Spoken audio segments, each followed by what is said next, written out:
Саламатсыздар ма балалар? Бүгін 3 қыркүйек. Қазақ әдебиеті сабағын бастаймыз. Дәптерімізді ашып, күннің ретін жазамыз. Және де әдемілеп, көркем етіп жазуға тырысамыз. Сабағымыздың тақырыбы Керқұла атты Кендебай ертегісі.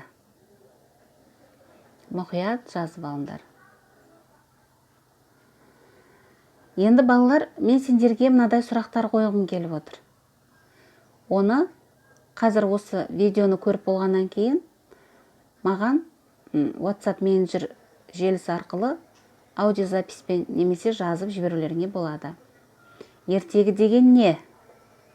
Ертегінің қандай түрлерін білесің? Керқұла атты Кендебай ертегісі ертегінің қай түріне жатады? Әбден көріп алыңдар сұрақтарды. Жауап беруге дайынбыз деп ойлаймын. Енді балалар, кез келген шығарманың, тіпті ертегінің де тақырыбы және идеясы болады. Сол жайында айтқым келіп отыр сендерге. Тақырып дегеніміз, әдеби шығармада сөз болатын басты мәселе шығарма мазмұнының негізгі арқауы, айтылатын жай жағдайлардың бағыт-бағдары. Мәселен, батырлар жырының тақырыбы отаншылдық, ерлік, елдік болса, лиро-эпостық шығармалардың тақырыбы махаббат, жастардың бас бостандығы. Қазақ әдебиетіндегі отан, ана, өлім мен өмір ешқашан маңызын жоймайтын мәңгілік тақырыптар. Сол сияқты Керқұла атты Кендебай ертегісінің тақырыбы отанын, елін, жерін қорғау болып табылады.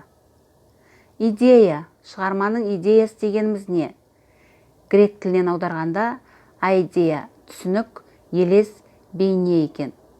Көркем шығармадағы жазушының айтқысы келген ой пікірі мен көзқарастары. Автор идея арқылы өзінің айтар негізгі ойын жеткізеді. Ал Керқұла атты Кендебай ертегісінің идеясы, менің ойымша, халықты отансүйгіштікке тәрбиелеу, халқын ішкі сыртқы жаулардан қорғауға үйрету сияқты. Кейіпкер. Шығармада балалар кейіпкер болады, көркем шығармада суреттелетін оқиғаға қатысушы адам әдеби образ. Біз оны бастауыштан бері білеміз деп ойлаймын. Енді кейіпкерлердің ең басты кейіпкеріміздің бірі осы ертегідегі Кендебай. Ол романтикалық образ. Енді романтикалық образ дегеніміз не? Ол қиял түбінен алынған, эстетикалық талғамы жоғары, өмірде адам баласының санасына сіңіп кететін кейіпкерлер. Енді балалар, біздің байқағанымыздай Керқұла атты Кендебай ертегісі қиял ғажайып ертегілеріне жатады. Жауабын бағанағы 3 сұрақтың соңғы жауабын өзім айтып қойған сияқтымын. Қиял ғажайып ертегілерінде аңшы мергендер, алып күш иесі, қайратты жігіттермен қатар қарапайым шаруа адамдардың да ерліктері мол орын алады. Соның бір айқын мысалы Керқұла атты Кендебай ертегісі. Ертегі оқиғасы 2 бөлімнен тұрады. Бірінші бөлімінде Қазанғап дейтін кедейдің Кендебай атты баласының тууы, ел үшін жасаған қызметі баяндалады. Екінші бөлімде Кендебайдың ерлік істері айтылады. Ертегінің оқиғасы Кендебайдың іс-әрекеті арқылы дамып отырады. Кендебай кәдімгі бала емес, күн сайын өсетін, 6 жылда алпамсадай жігіт болған ғажап бала. Алып күш иесі Кендебай әке шешесіне көмектесіп, шаруа қарап, аң аулайды. Аң мен құс етіне Қарасудың бойындағы қара үйлі кедейлерді қарық қылады. Пері патшасына тұтқын болған Мергенбайды құтқару үшін аттанып, осы жолда 7 басты алып дәумен, жалмауызбен, ақырған арыстанмен айқасып жеңеді. Алтын құйрықты құлындарды аман алып келіп, хан қолына табыстап, жау қолында болған Мергенбай батырды құтқарып, елде қалған баласымен табыстырады. Ерлігімен танылып, пері қызына үйленіп, мұратына жетеді. Кендебайдың батырлық істері көп жағдайда оның тұлпары Керқұлаға байланысты болады. Керқұла айшылық жерге 6 аттап жететін тұлпар ғана емес, ол батырдың серігі, қысылғанда адамша сөйлеп дем берер досы. Мұндай бейнелердің бәрі де ертегінің қиял ғажайып ертегі екендігін танытатын сипаттар.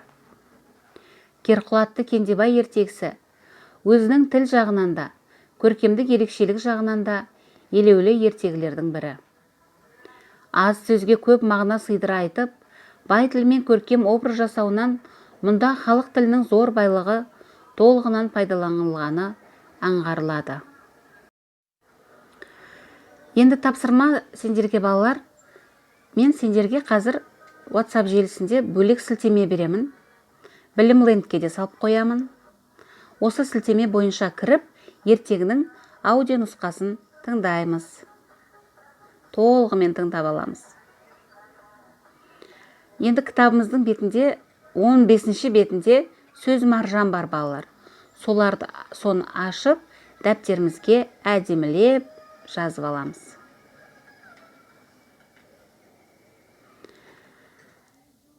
Кейіпкерлерге тоқталып кетейікші, ертегідегі балалар.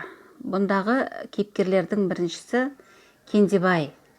Ол ертегінің бас кейіпкері, батыр, шыдамды, жанашыр, ақылды, өжет. Енді оның тұлпары Керқұла да кейіпкер болып есептеледі. Қуса жетіп, қашса құтылатын, аузымен құс тістеген ерен жүйрік, нағыз дос, ақылды арғымақ. Қозышы бала, жетім, еңбек сүйгіш, мұңды бала.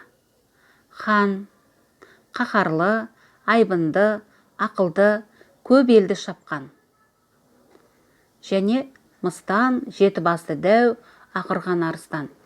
Олар адам баласына тек қана жауыздық ойлайтын, жамандық жасайтын, халық қиялынан туған, өмірде болмайтын кейіпкерлер. Міне балалар, ертегіні аудио нұсқасын тыңдап көрсеңдер, тіпті ертегінің өзі үйлерінде болса алып оқысаңдар, мына кейіпкерлер жайында толық мәлімет алатын боласыңдар. Балалар, тапсырма түсінікті ғой, ертегіні оқимыз немесе тыңдаймыз. Сау, саламат болыңдар.